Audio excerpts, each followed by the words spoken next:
Welcome to What If It All Goes Right, the podcast where we flip the script on obstacles and turn them into opportunities. I'm Angela Gargano, 6-time American Ninja Warrior, Miss Fitness America, keynote speaker, and someone who knows firsthand what it's like to face setbacks and wonder, is this for me? I've torn my ACL on national television, worked the 12-hour overnight shifts as a biochemist, and battled my own doubts about how to chase my goals while juggling life's chaos. But through it all, I've learned one powerful truth. It's not about avoiding challenges. It's about how you view them. The difference between success and staying stuck, it's all in your mindset and what you do next. This podcast is here to remind you that every single person you admire has faced obstacles. The real magic happens when you decide to see those hardships as stepping stones to something greater. Each week, we'll dive into powerful stories and practical tools and mindset shifts to help you take control of your life and ask the big question, what if it all goes right? You'll leave each episode empowered, inspired, and equipped with the actionable steps to create the life you've been dreaming of. Because the truth is, you're stronger than you think, and your obstacles are just opportunities in disguise. Let's rewrite your story together. Get ready to feel inspired, take action, and see what happens when you start asking, what if it all goes right? Welcome back to What If It All Goes Right. I'm so excited to dive into this topic today about living your life by design. Now, I cannot take credit for this idea. This idea has come from a book that I read called Stop Acting Like You're Going to Live Forever by my close friend, Jody Cook. And a quote she had in this book really resonated with me, and now I'm using it in all my keynotes, in my life, in all sorts of different areas. So the quote goes, if you're not living your life by design, you are living your life by default. And again, I'll say that again. If you're not living your life by design, you are living your life by default. So the first thing I want to do is let's define what living by default even means, okay? Living by default means you're letting life happen to you. You're reacting to situations instead of creating them. It's falling into routines, letting other people's opinions dictate your choices, or staying stuck in patterns that do not serve you. On the other hand, living your life by design means stepping into the driver's seat. It's about intentionally creating a roadmap for your life, deciding how you want to feel, what you want to achieve, and how you are going to get there. It doesn't mean that everything is going to go perfectly. In fact, it probably isn't. Trust me. I've had to share so many of my setbacks, but when you live your life by design and you face those obstacles with a plan instead of letting them derail you, it is a game changer, right? Because living your life by design can be a little scary, right? What if you fail? What if it doesn't work out? What if it doesn't go as planned? And like we said, that is absolutely going to happen, but that is, in fact, part of the journey. But personally, I would rather all those setbacks happen than me later on go back and regret and say, oh, I actually didn't even live the life that I've been wanting to live. I've been allowing all these things to dictate what is next for me instead of taking control of that on my own. So before I dive into some great practical tips on what you can do to live your life by design in the new year, I'm going to literally give you action steps and things that you can do right now in order to shift this perspective and make this happen. I just want to share a few defining moments in my journey when I could have easily stayed on autopilot and let life happen to me.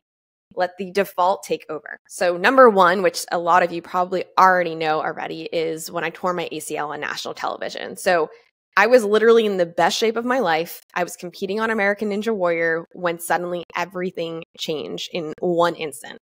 The injury left me physically and emotionally broken.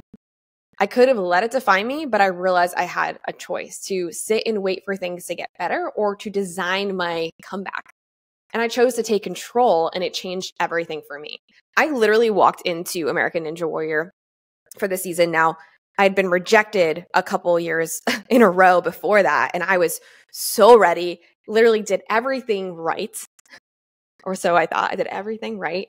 And when I got there, I was a little cocky, I'm like, I got this. I'm going to be a top female. I'm going to become a top female.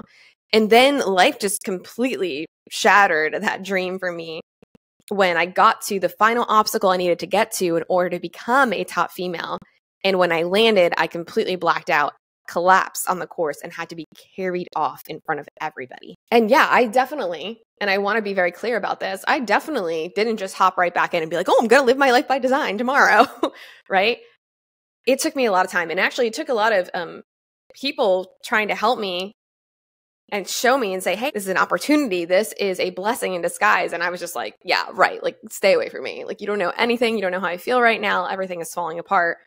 And it took time for me to sit in, to sink in, to feel all those feelings that I needed to feel, and then push past and say, you know what? Actually, I have control over this narrative and what happens next for me. So I don't want to talk about the story and just and the things that I've done to help me live my life by design and make you think that this was an easy journey and make you think that right away I was like, yes, I got this. Absolutely not. Like, I was definitely stuck in it. But what I would love to do for you is, if you are having a moment, or if you're in the moment right now, or the moment comes up in the future, take the moment that you need to feel whatever it is that you feel about it.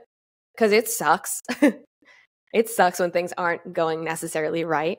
And feel those feelings, but do not get stuck there. And I actually went to an event the other day, and one of the Olympic athletes said, you kind of have to have short-term memory with when things are going wrong. So this way you can just move on from it, right? Have those feelings, and then it's time to move on. It's time to get up and keep going. And you have the power to take control of your life and not let that default, which again, the default would have been, oh, you tore your ACL, your career's over, that's it. That's it. The universe was like, that's it for you. Or by design, you're like, oh, no. I know that is not my story. I know what is next for me. I know I can take control in some way. I also was told that I was too muscular to model. So for years, I really wanted to be a fitness model. That's all I wanted to be. I was doing fitness competitions. I was starting to feel more confident in my body. And I just like knew internally like that I have it. Like, I have it. I can do it. I knew it. And I went nuts sending in and taking pictures and doing whatever I had to do to get into a really well-known modeling agency that like all the people that I looked up to were into. And I sent in the pictures, all the portfolios. I'd never heard back from them until one day I was in California, and I knew they had a California office where you could just like walk in. And I went there. And I walked in, and I kid you not, I walked in, and the head guy, who's normally in New York City, was actually in the office. And I gave him my portfolio. I had a conversation with him, and he said, oh, okay. Like, he saw that I had things, like I had been in magazines before and things along those lines. He's like, okay, cool. What I'm going to need you to do is do a shoot. I'm going to give you the guy that do a shoot with. So this way you can get some more photos. I'm like, sweet. Like, did I do it? Like, did I make it? So I did everything he said. I shot with all the people he told me to shoot with, got all these amazing photos. I felt like they looked great. And then by the time I sent them into him, and I kept following up with him, literally every week, he said to me something along the lines of, I can't remember exactly what it was, but it was pretty much saying that you're too muscular and manly to be a model. And I remember I showed this email to somebody else who was within the agency, and she was like, oh, I know exactly what he's saying here. And she was pissed. She was like, Angela, she's like, I know that you can do this. Don't let this one thing that this person said to you take over you. Because again, right there, I could have just been like, oh, well, he said I'm too muscular and too manually to model, so why even try? But instead, I didn't let it stop me. I didn't let the opinion stop me, and I created my path. And I'm proud to have graced 3 fitness covers, which is super exciting, and living my life by design. Sometimes I can't even believe it. They're actually right here. They're behind me. I remind myself of this girl every day, especially on the bad days. I'll look at it and I'll be like, okay, well, you did that. So this next obstacle that is coming up, like you can push past it. I also had someone tell me that hearing my voice was annoying in the fitness studio. So I was working in a really well-known fitness studio in New York City, and I really was so excited to work for this studio. And the owner would come to the classes sometimes, and I was the kind of person that when I teach these classes, I would really try and bring inspiration and life to them. I want you to leave there feeling strong, but feeling empowered and all these different things. And I was told that my voice was annoying. Like, he literally took me outside, and I remember my aunt was in the class at the time too. My aunt is like a sassy New Yorker girl. And she was like, what is this guy doing? I'm going to like come beat him up. And he was like, Angela, your voice is so annoying. He's like, I can't even handle it. Like, he literally said that to me outside. I have tears in my eyes because I'm having people tell me, oh, like this was a great class or whatever. And whether it be like, oh, he wanted me to work on my speaking and the way my voice was or not, that's fine. But the way he delivered it was so painful to hear that. And I could have never, again, by default spoken again. But I didn't let it stop me. And now I'm speaking to hundreds of people around the world. I'm speaking on massive stages, and it's almost like, ha, like I did it. Not only for me, not only to prove him wrong, right? But for myself, because I decided that I'm going to take control. And if that's something that I want to do, I'm going to work really hard and get really, really good at it. Those are just a little bit about my story, but I don't want this to be all about me. I don't want this podcast to be about me. I'm going to take you and tell you some of the things that how I've personally gotten through stuff, but I want to give you some action steps on what you can do to start living your life by design today. It's so easy to feel like life is just happening to you, especially when you're busy, when you're overwhelmed, and again, dealing with setbacks, and setbacks are inevitable. They're going to happen.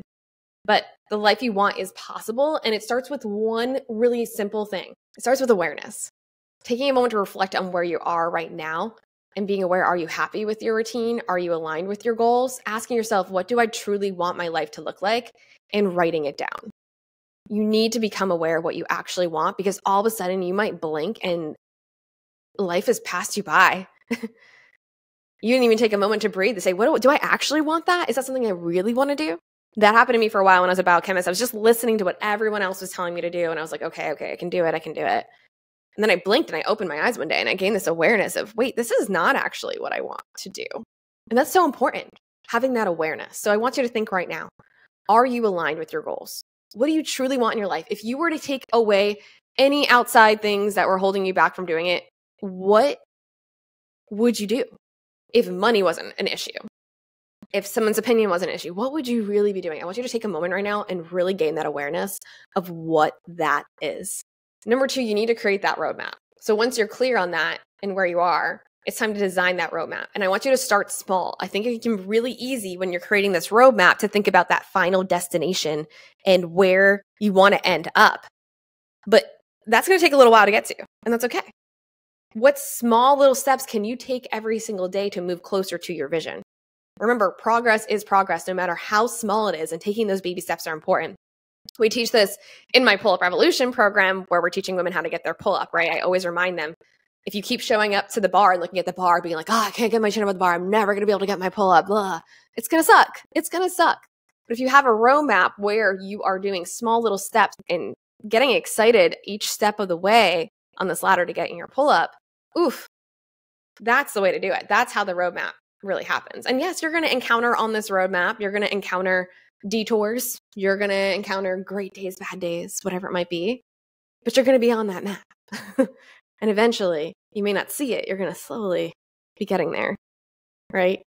Zooming out. Sometimes when we're in the picture, someone told me this the other day, when you're in the picture, you can't fully see the full vision, right? Same thing with your roadmap. So just knowing that little steps to get you closer and closer to each other. So what little small steps can you make every single day to get closer to your goal? I kept telling myself for years, I want to continue to do more speaking. And then I zoomed out and I'm like, what little steps am I taking every single day to get closer to that goal? And I realized for the past couple of years, I wasn't doing anything. So I'm getting mad that I'm not getting closer to the destination, but I'm not even doing baby steps and I don't even have a roadmap, right? So let's create that roadmap. Number 3, staying aligned with your vision. So this is where tools like vision boards, core values, manifestation tracks come into play. Vision boards really help you keep your goal in front and center, rewire your brain to focus on what's possible. And I'll dive deeper into how you can create one. We actually have a vision boarding workshop. I'll put the link down here below for that. So if you want to hop into and do the vision boarding workshop. But if you put something on the board, it's not just going to happen, right? It's kind of like when you buy a dumbbell, you buy a pull-up bar. It's not going to lift itself. It's not going to do the pull-up itself, right? You have to put in the work. But the vision board is really great because it allows you to, again, you gain the awareness of what you want. You have kind of a roadmap on there, and then looking at it and having it kind of by you every single day. You don't have to like obsess over it. You at least can look at it and be like, okay, cool, I'm getting closer to my goals every day. I have a reminder of where I want to go, where my vision wants to go, because how easy is it for someone else's vision or for life when life is lifing, for you to lose track of what it is that you actually want. So my vision board is behind me right now. I have it on my laptop, my computer. I also print it out and I put it on my wall. So I wake up and see it every single day. And again, doesn't mean I'm obsessing over it. Doesn't mean I'm looking at it all the time. It just means that it is there and the awareness is there. And number 4, building consistency. Consistency is so key in this. Think of it as building a foundation of a house. You don't want to rush the foundation. You want to take small intentional steps to creating lasting change. So You want to make sure that you are building consistency on whatever it is that you want to achieve, whether it be for your health goals and your health and fitness goals. You want it to be small little steps, really building and creating that foundation so that you can flourish, right? And I love this saying here, if you wouldn't want somebody to build your house, right? The foundation really quickly and flimsy and blah. You'd want them to like take their time, make sure it's right, that kind of thing. You want to do that. And that's what's going to help to build consistency, is building that strong foundation so that you can do those little steps each day. That's going to lead you closer to the goal. Doesn't mean it's going to be instantly. Vision boards and core values can really transform your life. And I had to sit down and do all of this. And like I said, I do it in the vision board workshop. So if you want like more depth in that, you can grab the link below for the vision board workshop. I'll walk through all of this with you. And I love seeing the vision boards when you make them. One of my favorites, like I said, is a vision board. And when transitioning from my job as a biochemist and becoming a fitness professional, I used a vision board to help me visualize the life I wanted, even when I didn't think it was possible. And here's how you can make this really effective. When you make this vision board, choose images and words that represent your goals and values. Place it somewhere you can see it daily. Again, not obsess over it, but just see it daily. Use it as a reminder of what you're working towards. And core values are just as important. It's like your internal compass, so guiding you to stay aligned with your vision. And again, I'll talk more about how to actually do core values in the vision boarding workshop, and probably in another episode where we'll really define and sit down what your core values are. But those core values really are helpful because it will literally tell you what to say no to as well. You're like, that's not aligned. That's not my core values. Not doing that. My team that I had for Pull Up Revolution and my coaching business, we have a set of core values, and I actually read them every single meeting. So we have a reminder of what they are. And if anything ever does go wrong within the company or within life, we just go back, and it's not about me. It's about, oh, cool, let's go back to our core values as a company. Hey, we had some little things here that weren't aligned with our core values. What can we do, right? So when you're clear on your values, it's easy to make decisions and move towards your goals. So here's your homework. I want you to reflect on where you're at right now and where you want to go. I want you to write down 3 core values that matter most to you. I want you to create a vision board or manifestation track to keep your goals on top of mind. Like I said, if you want like more tangibly exactly how to do it, just grab my vision boarding workshop, which I'll put the link here. I hope this was helpful for you. I hope this got you fired up in learning about how you can live your life by design instead of living it by default, knowing that you have control. It really takes you getting very, very clear, getting that awareness, and really putting that all together. It's again, the vision board doesn't magically or make it happen. It's just that you now have the awareness of what you actually want. So instead of you getting frustrated every day that you're not getting closer to your goals, you're like, wait, I actually already created a roadmap. I have awareness of what I even want, and now I'm going to get there. So thanks so much for tuning in for the first episode of What If It All Goes Right. Reminder, you're in control of your story. Obstacles are not the end. They're opportunities to create something amazing. And don't forget, go grab that vision boarding workshop. Let me know what resonated with you. And until next time, keep asking yourself, what if it all goes right?